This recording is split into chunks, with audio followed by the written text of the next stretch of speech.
ইচ্ছা করেই মেরে দিয়েছে শাহজাহান শেখ।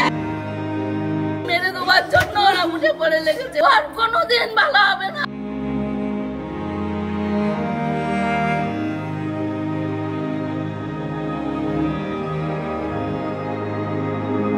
আমি বসিরহাটে কোর্টে যাওয়ার উদ্দেশ্যে আমি বাড়ি থেকে বেরিয়েছি, বয়ারমারি পার হয়েছি, যেখানে আমার ঘটনা ঘটেছে। ওই লরিটা সরবরের দিকে যাচ্ছিল, আমরা বাংলাদেশের দিকে আসছিলাম, একদম ডাইরেক্ট এসে আমার গাড়ি গ্যাপেছে। তারপর আমার গাড়ি জলে চলে গেল, অচৈতন্য অবস্থায় আমার লোকজন বার করেছে। এখন এই কথা বলতে পারছি, কিন্তু এটা কি ব্যাপার, কি বৃত্তান্ত নিচ্ছে, প্রশাসন তার তদন্ত করছে, এইটুকু বলবো, আর তো বেশি বলবো না। এটা কি পরিকল্পিত কিছু অনুভব করছি, কিন্তু এটা প্রশাসন সেটা ভালো পরিষ্কার করতে পারবে। আপনি কি যাদের বিরুদ্ধে পড়ে যাচ্ছিল তারা এমনটা করেছে বলে মনে হয়? এখন না জেনে কি করে দুম করে কাউকে বলবো, সেটা খারাপ দেখায়। বয়সের সমঞ্জস্য কাউকে মিথ্যে অপবাদ না দেওয়াই ভালো, এটা জানি না যখন, সেটা আমি বলবো। অ্যাক্সিডেন্টটা কোথায় হয়েছে? বয়ারমারিটা পার হয়ে এসে ওই 1 কিলোমিটার আগে, ওখানে বাঁ সাইডে তালতলা কলুপাড়ার মাঝখানে, বয়ারমারি কলুপাড়ার মাঝখানে। আমার ছেলে ছিল, তার এখনো খবর পাইনি, আর আমার ড্রাইভার ছিল। ছেলে এখন কোথায় জানি না, শুনছি পিজিতে রেখে নিয়ে গেছে। পিঠে ছাড়া করেছে, এখনো পর্যন্ত আমার স্বামীর পিছনে পিছনে শত্রু, ওরা সব সময় লেগে আছে, সব সময় ক্ষতি করার জন্য, মেরে দেওয়ার জন্য ওরা উঠে পড়ে লেগেছে। ও সাধারণ জেলে বসে ও বাদে নল চালাচ্ছে, তাই না?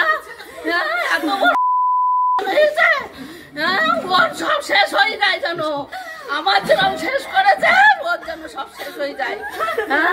কেন ওরা কি ক্ষতি করেছে? মানুষটা কারোর কোনো ক্ষতি করে না কোনোদিন, সবার ভালো চাই। আর সেই মানুষের ক্ষতি করতে গেছে, ওর কোনোদিন ভালো হবে না, ও শেষ হয়ে যাবে যেন। আমারও শেষ করেছে ও। আমার বাড়ি একটা ঘড়ি বাড়ি কিচ্ছু রাখিনি, আমার ঘর ফাঁকা।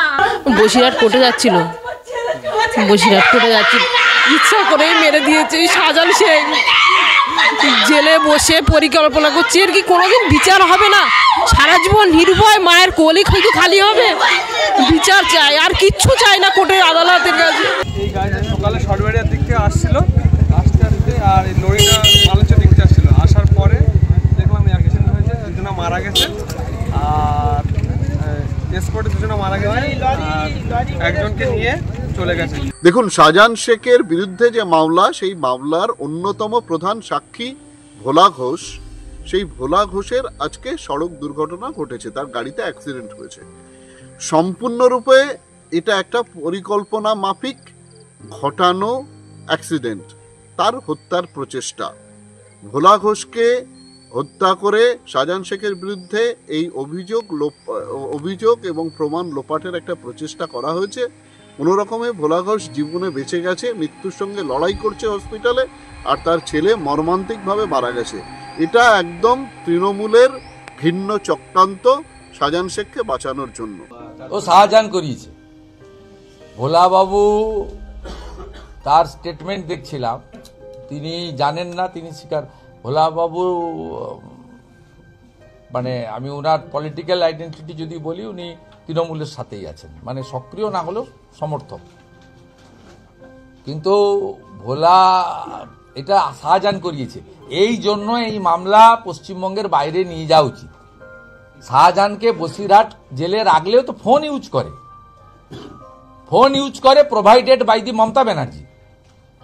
ফোন ইউজ করে প্রত্যেকটা ভিতরে থাকা লোক, জীবন সাহা জেলের ভিতর থেকে ফোন করে বলছে যে 50,000 টাকা দিয়ে যান, আমি তো অ্যাকাউন্ট নম্বর দিয়েছি, টাকা ট্রান্সফার 15,50,000 50,000 ইমিডিয়েট, তার সংসার চলছিল না, দিয়ে যান। তো জীবন ইডি কাস্টডি জেসি থেকে ফোন করছে। তা আমরা তো অনেক আগেই বলেছি যে এখানকার জেলের ভিতরে থেকে তৃণমূলের নেতারা ফোন ইউজ করে, যেদিন যেটা খেতে চায় সেদিন খায়। অন্য কয়েদিদের সূর্যাস্তের আগে ডিনার নিতে হয়, এরা রাত্রিবেলা 9টা 10টা 11টা যখন পারে ডিনার নেয়, এবং যত রকম ছবি আছে দেখতে পায়, স্মার্টফোনও এদের হাতে দেওয়া আছে। যা যা চায় সব কিছু চায়। তারপরে অনেকদিন জেলে হলে মনটা খারাপ হলে ওদের পিজির উডবান ওয়ার্ডে রাখা হয়। পিজির উডবান ওয়ার্ডেও যদি মন খারাপ হয়ে যায় তাহলে ওদেরকে প্রাইভেট নার্সিংহোমে হসপিটালে নিয়ে যায়, যেমন পার্থকে নিয়ে গেছিল রবীন্দ্রনাথ টেগোর না কি হসপিটাল আছে আর.এন. টেগোর, সেই একই ব্যাপার। দে আর নোটোরিয়াস ক্রিমিনাল। শাহজাহানকে পশ্চিমবঙ্গের জেলে রাখলে ভোলা ঘোষরা যে কোনো দিন মারা যাবে। আজকে তার ছেলে গেছে শুনেছি আমি, সত্যি মিথ্যা জানি না, ড্রাইভার গেছে শুনেছি আমি। আজকে ভোলাবাবুও যাবেন। ভোলাবাবুর কাছে আমি টিম পাঠিয়েছি, কথা বলেছি, কারণ ওনার SSKM এর চিকিৎসাটাও খুব রিস্কি, সেখানেও মেরে যে দেবে না তার কোনো গ্যারেন্টি নেই। এদের বিশ্বাস করা যায় না। এরা এই যে পিসিএন্ড ভাইপো কোম্পানি, এরা এত পাওয়ার হ্যাঙ্কারিং, এরা যা খুশি করতে পারে। যে ঘটনাটা ঘটেছে সেটা অত্যন্ত দুর্ভাগ্যজনক একটা দুর্ঘটনা, কিন্তু সঙ্গে সঙ্গে দায়িত্বজ্ঞানহীন ভাবে যদি এই ধরনের কেউ কোনো অভিযোগ করে না, কোন অভিযোগের উপর তো আর GST এখনো বসেনি, ফলে যে কেউ রাজনৈতিক ফায়দার জন্য অভিযোগ করতে পারে।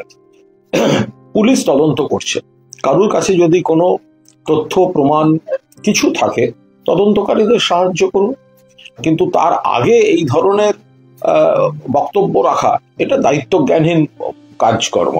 তাহলে তো ধরতে হয় যোগী রাজ্যে উন্নাও হাতরাসের সময় আপনারা দেখেছেন নিগৃহীতা যাকে ধর্ষণ করে মেরে ফেলা হয়েছিল, তার বাড়ির লোক যখন বিচার চেয়েছে দফায় দফায় কিভাবে তাদের খুন করা হয়েছে। তো সুতরাং বিজেপির মুখে বা বিরোধীদের মুখে এসব সাজে না। CPM জমানায় কতজন সাক্ষী সব রহস্যজনক ভাবে, এমনকি লালবাজারের উপর থেকেও তিনি নাকি ঝাঁপ মেরে মারা গেছেন, এসব হয়েছে।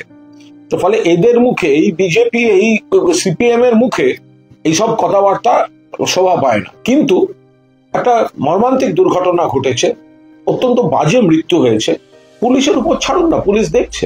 বিজেপি রাজ্যে যদি খারাপ ঘটনা হয় তখন তো বাইরে নিয়ে যাওয়ার কথা আসে না। বাংলাটা তো ভারতবর্ষের বাইরে নয়। তাহলে বিজেপি শাসিত রাজ্যে যখন অপকীর্তি ঘটে, বিজেপি শাসিত রাজ্যে যখন কোনো একের পর এক রহস্যময় কাণ্ড ঘটে, খুন ঘটে, ধর্ষণ ঘটে, ধর্ষিতার পরিবারের উপর আক্রমণ হয়, তো তখন সেগুলো বাইরে নিয়ে যাওয়ার কথা হচ্ছে না কেন? একটা এক্সচেঞ্জের একটা করতে পারেন, সেইগুলো বাংলায় হবে আর বাংলার গুলো শেখানো হবে। এইটাই বাকি রেখেছেন শুভেন্দুবাবু।